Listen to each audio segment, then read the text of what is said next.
थी, क्योंकि मैंने आपको कहा था भाई ईरान में मसला क्या था, ईरान अड़ गया था। ईरान ने कहा इजराइल को बोलो हिजबुल्लाह पे हमले रोक दे, तब तक मैं नेगोशिएशन नहीं करूँ। ये ईरान का पॉइंट ऑफ था। जो नेगोशिएशन कल होनी थी, जो आज शुरू होनी थी, अब जेडी वेंस आज निकले हैं। आज निकले हैं तो करीब I think America should be 17-18 hours, तभी भी निकले हैं, तो ये कल पहुंचेंगे। अब क्या कल नेगोशिएशन होगी, परसों होगी, कल रात को होगी, that is to be seen, क्योंकि 17-18 घंटे का सफर लगभग है। फिर प्रोटोकॉल, आना जाना, रिसेप्शन इत्यादि, that is what is going to happen. साथ में जेराल्ड कुशनर और स्टीव विटकॉक गए हैं, और ये गए हैं पाकिस्तान। और टू ऑल माई सरप्राइज, मेरा व्यक्तिगत मैं आपको राय बताऊं, मैंने सोचा था पाकिस्तान नहीं जाएंगे। आई बी वेरी कैंडिड, मैंने कहा यार ये अमेरिकन पाकिस्तान नहीं जाएंगे। पर अगर अमेरिकन पाकिस्तान गए हैं तो मतलब सवाल एक ही है कि ऐसी क्या मजबूरी है जो आपको पाकिस्तान जाना पड़ा। Pakistan is not good for सुरक्षा के परिप्रेक्ष्य से, Pakistan is not good for देश सुरक्षा, ये मैं आपको बता दूं। कुछ भी हो सकता है, ये नहीं कि वहां पे कोई अटैक करेगा या कुछ करेगा। पाकिस्तान फंडामेंटली अनस्टेबल है, फंडामेंटली चीजें खराब है। हाँ, अमेरिका का एक ट्रांसपोर्ट जहाज, इनका सुरक्षा की व्यवस्था, इनके लोग लेके ऑलरेडी पाकिस्तान पहुंच चुका, दे आर इन पाकिस्तान। और I was still contemplating will they go to Pakistan और नॉट, ये हो गया है। यहाँ पे ईरान का जो मसला है, ईरान सर बिल्कुल अड़ गया है। ईरान कहता है भैया हम जो हमने 10 पॉइंट का डॉक्यूमेंट दिया है हम उस पर करेंगे। और ईरान कहता है कि आपको इजराइल को रोकना पड़ेगा। इजराइल न हमास को हाथ लगा सकता, ना हूतियों को, और ना ही हिजबुल्लाह को। आप बोलोगे सुमित भाई हमास कहां से आ गया? देखिए, गाजा में जो पीस डील थी उसका भी सीज फायर का, उसका भी टाइम खत्म होने वाला।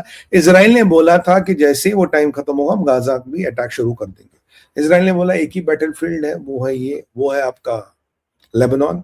तो लेबनान, गाजा और हूती, ये तीनों इजराइल के टारगेट पे। ये कह रहे किसी को भी आप हाथ नहीं लगाओगे, क्योंकि ये हमारी डील थी, ये आपने हमसे एग्री किया था। अगर आप इस पे नहीं मानोगे, we are not walking the talk. This is what they have to say. Israel पे आज भी अटैक हुए हैं, हिजबुल्लाह ने आज भी अटैक किए। हिजबुल्लाह के कई सारे रॉकेट आए हैं, और इजराइल कह रहा है कि भाई हमने करीब करीब 1400 से ज्यादा हिजबुल्लाह के लोगों को मारा और हजारों को जख्मी किया है। तो हिजबुल्लाह की मार काफी तगड़ी है। तो ईरान कह रहा जी 10 पॉइंट पे मैं बात करूंगा, अन्यथा मैं बात नहीं करूंगा। यहां नेटो के टूटने का पूरा विकल्प दिखाई दे रहा है। क्यों? नेटो को लेके जो ट्रंप है, उन्होंने एक डेडलाइन दी थी रूथ को कि भाई इस दिन तक तुम्हें अपने शिप सबमरीन लेके स्ट्रेट ऑफ हॉर्मोज पे आना। क्या स्ट्रेट ऑफ हॉर्मोज खुल रहा है? नहीं, स्ट्रेट ऑफ हॉर्मोज नहीं खुल रहा है।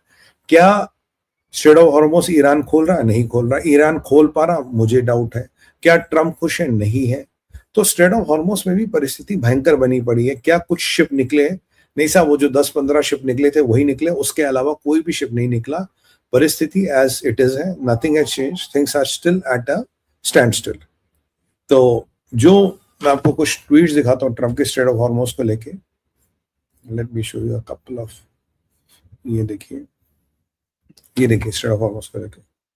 There are reports that Iran is charging fees to tankers going through the Strait of Hormuz. Is better not to be, if they are better stop now. तो ये जो स्ट्रेट ऑफ हॉर्मोज पे जजिया लेने की प्रकरण है, इसको लेके ट्रंप ने कहा भैया ये जजिया लेने का प्रकरण बंद कर दो, अगर आप ले रहे हो ये हमें एक्सेप्टेबल नहीं है। आपको दूसरा भी दिखाते हैं। Iran is doing a very poor job dishonouring, some would say, of the allowing oil to go through Strait of Hormuz. That is not the agreement we had, President Donald John Trump. ये और ये 10 points है जिसकी वो बात कर रहा है, ये खैर उस पर बाद में आएंगे। तो ट्रम्प कह रहा है कि ये तो फंडामेंटल एग्रीमेंट का वायलेशन है। वो कह रहे तुमने एग्रीमेंट वायलेट किया, इजराइल भाई तुम पे अटैक कर रहा। बेंजामिन नेतन्याहू से पूछा कि आप रुकोगे? उसने कहा नहीं, हम तो नहीं रुकेंगे भाई, हमारा तो सीज फायर का विषय है, we have to keep on doing what we have to do, we will keep on attacking.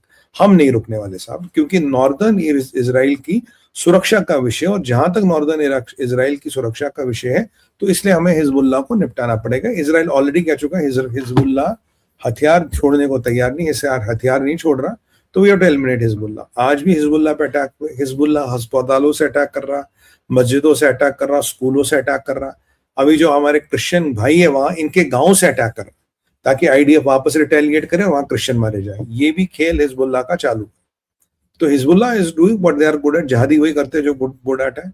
मैं पर्सनली हैरान हूं कि ट्रंप ने अपना इतना हाई पावर डेलीगेशन पाकिस्तान भेज दिया। मेरे लिए तो ये बड़ी हैरानी की बात है, मैं उम्मीद कर रहा था नहीं भेजेंगे।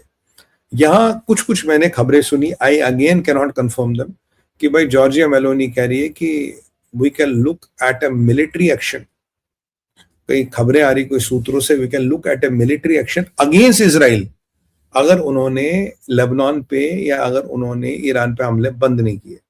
तो अब यहाँ मिलिट्री एक्शन तक बातें हो रही। 80 देशों ने कहीं ना कहीं इजराइल को they have kind of said कि जो आपने किया बहुत बुरा किया। भारत ने कुछ खास बोला नहीं है जहां तक मैंने देखा है। भारत तो पीस की एक जनरक से बात करता, but we have not opposed Israel because we know Israel is fighting jihadis, और जहादियों के लिए यही जो है यही प्रक्रिया। You can not control jihad by anything else except this. Bharat is very clear on that, we are very clear on that. यहाँ नेतन्याहू ने कहा चीजें कंटिन्यू रहेंगी, हमारा जो भी सीज फायर है जिसकी बातें यूएस में होनी है, our team will go to US, ठीक है, our team will go to US, but ceasefire नहीं करूंगा मैं। यहाँ पोप से खबरें आ रही है कि पोप साहब जो बहुत बड़े रिलीजियस लीडर है वो कह रहे हैं कि यार जो इजराइल ने किया बड़ा गलत किया, इजराइल को ये नहीं करना चाहिए। पोप साहब को हिजबुल्लाह के आतंकवादियों की बड़ी फिक्र है। जब रशिया और यूक्रेन में क्रिश्चियन एक दूसरे को मार रहे हैं तो तब उनको कुछ समझ नहीं आ रहा। I don't know what is he up to, right, what is he up to. तो ये एक very interesting turn of events what they are doing.